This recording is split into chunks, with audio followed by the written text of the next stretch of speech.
Hi hello friends, తెలుసు కదా నేను మీ సార్ ఇప్పుడే అఖండ 2 అయితే మూవీ అయితే చూసి రావడం జరిగిందన్నమాట. మూవీ అయితే నెక్స్ట్ లెవెల్ ఉందని చెప్పొచ్చు అనమాట. అండ్ అంతేకాకుండా ఈ మూవీ అయితే బీజిఎం గురించి చెప్పాలి, ఎస్పెషల్లీ తమన్ అయితే నెక్స్ట్ లెవెల్ కొట్టాడని చెప్పొచ్చు అనమాట. బ్యాక్గ్రౌండ్ కొన్ని సీన్లు అయితే హైలైట్ అని చెప్పొచ్చు అనమాట బీజిఎం గురించి అయితే. అండ్ సేమ్ అఖండ 1లో అయితే ఇంట్రడక్షన్ ఎలా ఉంటుందో సేమ్ అట్లనే ఉంటుంది అఖండ 2లో కూడా. అండ్ అంతేకాకుండా ఇలా అండ్ డ్యూయల్ రోల్ ఉన్న బాలయ్య బాబుది మన డ్యూయల్ రోల్ అని చెప్పొచ్చు అనమాట. సాంగ్స్ అయితే పర్లేదు, బాగానే ఉన్నాయి. అండ్ మన బ్యూటిఫుల్ హీరోయిన్ సంయుక్త మీనన్ కూడా ఇలా యాక్టింగ్ చేయడం జరిగింది అనమాట. అండ్ అంతేకాకుండా పూర్ణ గారు చాలామంది యాక్టర్స్ కూడా ఇలా యాక్టింగ్ చేయడం. వన్ ఆఫ్ ద మెయిన్ విలన్గా మన ఆది పినిశెట్టి గారు యాక్ట్ చేయడం జరిగింది అనమాట. ఆయన అయితే నెక్స్ట్ లెవెల్ అని చెప్పొచ్చు అనమాట. ఆయన యాక్టింగ్ కానీ ఆయన పర్ఫార్మెన్స్ కానీ విలన్గా పర్ఫెక్ట్ యాక్ట్ అని చెప్పొచ్చు అనమాట. బాగా సరిపోయాడని చెప్పొచ్చు.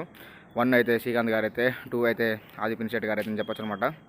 అండ్ ఇలా coming to the point, Boyapati గారి గురించి చెప్పాలి. ఏమన్నా ఫైట్ సీక్వెన్సెస్ ఏమన్నా యాక్షన్స్ ఆయన మామూలు లేవు యాక్షన్ సీక్వెన్సెస్ కానీ. అప్పుడు వచ్చిన బీజిఎం కానీ కొట్టడం కానీ ఏమైనా కొట్టిన కొన్ని ప్లేసెస్లో నెక్స్ట్ లెవెల్ బీజిఎం అని చెప్పచ్చు మన తమన్ కొట్టింది.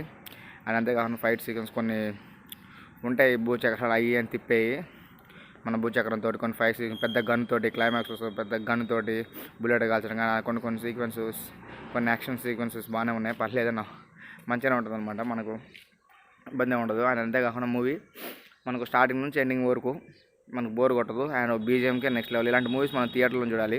ఓటీటీలో వచ్చి చూద్దాం అనుకొని ఫోన్లో చూద్దాం అనుకుంటే కరెక్ట్గా అవి, ఎందుకంటే ఇలాంటి బ్యాక్గ్రౌండ్ స్కోర్లో బాలయ్య బాబును 70mm స్క్రీన్లో చూస్తే మనకు హైలైట్ అనిపిస్తుంది అనమాట.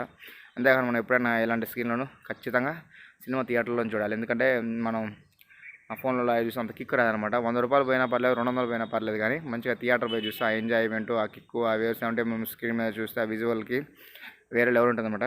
And Balayya Babu next level performance అని చెప్పొచ్చు. 1 ఎంత పెద్ద రేంజ్లో హిట్ అయిందో కానీ 2 అయితే డబుల్ సూపర్ హిట్ అవుతుంది పక్కన చెప్పచ్చు అనమాట. అండ్ ఫ్యామిలీ అందరూ కలిసి చూడవచ్చు, ఎలాంటి సీన్స్ అలాంటివి ఏముండవు, పర్లేదు చూడవచ్చు. మాస్ మాస్ అని చెప్పొచ్చు అనమాట. మాస్ బాగా ఇష్టపడేటోళ్ళు, బాలయ్య బాబుని ఇష్టపడేటోళ్ళు, Boyapati Balayya Babu combination 4th hit అనమాట నేను చెప్పొచ్చు అనమాట. నెక్స్ట్ లెవెల్ అనమాట. వాళ్ళిద్దరు కలిసి వస్తేనే హిట్ అనమాట.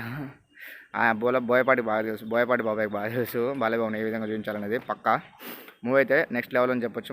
మనకి ఏడా బోర్ కొట్టదు. అండ్ అంతేకాకుండా ఆ విజువల్ కానీ మంచిగా కుంభమేళకు పోయారనమాట షూటింగ్కి, పర్లేదు. స్టోరీ మనకు చెప్తే ఏమనిపిస్తుంది కానీ చూస్తే విజువల్గా చూస్తే మీకు మంచిగా అనిపిస్తుంది.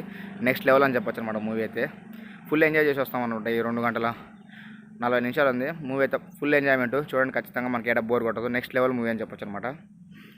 అండ్ జై బాలయ్య నెక్స్ట్ లెవెల్. అఖండ 2, అఖండ 3 కూడా తీస్తే బాగు, మరి 3, 4 అట్లా ఫ్రాంచైజ్ పోతే బాగుంటుంది, పర్లేదు చూడండి, ఇబ్బంది లేవు. సూపర్ అని చెప్పొచ్చు మూవీ అయితే. నెక్స్ట్ లెవెల్ అని చెప్పొచ్చు.